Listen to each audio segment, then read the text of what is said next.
ഇന്ന് നമുക്ക് നല്ല കിടിലൻ മാംഗോ കസ്റ്റർഡ് പുഡിംഗ് തയ്യാറാക്കിയെടുക്കാം. അതിനായിട്ട് 1 കപ്പ് പാലിലോട്ട് ഒരു 1/4 കപ്പ് വരെ സ്വീറ്റ് ആൻഡ് കണ്ടൻസ്ഡ് മിൽക്ക്, അതായത് മിൽക്ക് മെയ്ഡും കൂടി ചേർത്ത് ഒന്ന് തിളപ്പിച്ചെടുക്കുകയാണ് ചെയ്യുന്നത്. അതിനുശേഷം പുഡിംഗ് സെറ്റ് ചെയ്യുന്ന ട്രേയിലോട്ട് ബ്രെഡ് ഇതുപോലെ നിരത്തി കൊടുക്കുക. അതിൻ്റെ മുകളിലോട്ട് ഈ ഒരു പാലിങ്ങനെ ഒഴിച്ചു കൊടുക്കുക. ബ്രെഡ് നന്നായിട്ട് കുതിർന്ന് കിട്ടാൻ വേണ്ടിയിട്ടാണ്. പിന്നെ നമുക്കിതിലേക്ക് വേണ്ടത് ഒരു മാങ്ങയാണ്. അതൊരു മിക്സിയുടെ ജാറിൽ ഇട്ട് കൊടുക്കുക. അതിലേക്ക് 1 കപ്പ് പാലും കൂടി ചേർത്തിട്ട് നന്നായിട്ടൊന്ന് ബ്ലെൻഡ് ചെയ്തെടുക്കാം. മാംഗോ പ്യൂരി റെഡി ആയിട്ടുണ്ട്. ഇനി ഒരു സോസ് പാനിലോട്ട് 1 കപ്പ് പാലെടുത്ത് അതിലേക്ക് ഒരു 1/4 കപ്പ് വരെ കസ്റ്റർഡ് പൗഡർ ചേർത്തിട്ട് നന്നായിട്ട് മിക്സ് ചെയ്തെടുക്കാം. അതിലേക്ക് നമ്മുടെ മാംഗോ ജ്യൂസും കൂടി ചേർത്ത് കൊടുക്കുക. അതുകൂടാതെ ഒരു 1/4 കപ്പ് പഞ്ചസാരയും കൂടി ചേർത്തിട്ട് നന്നായിട്ട് മിക്സ് ചെയ്ത് അടുപ്പത്ത് വെച്ചിട്ട് നല്ല തിക്കാക്കിയിട്ട് എടുക്കണം. ഇങ്ങനെ തിക്കായിട്ട് വരുന്ന സമയത്ത് ഇതെടുത്തിട്ട് ഇത് നമ്മുടെ ബ്രെഡിൻ്റെ മുകളിലോട്ട് ഒഴിച്ചു കൊടുക്കാം.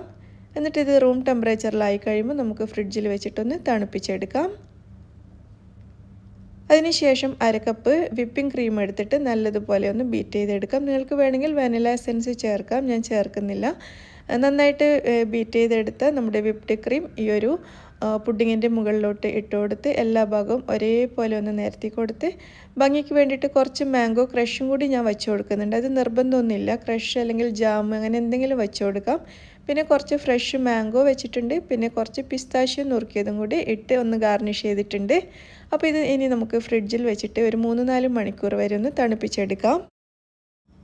3-4 മണിക്കൂറിന് ശേഷം നമ്മുടെ മാംഗോ പുഡിംഗ് നല്ലതുപോലെ തണുത്ത് വന്നിട്ടുണ്ട്. കട്ട് ചെയ്തിട്ട് നമുക്ക് കഴിച്ച് നോക്കാം.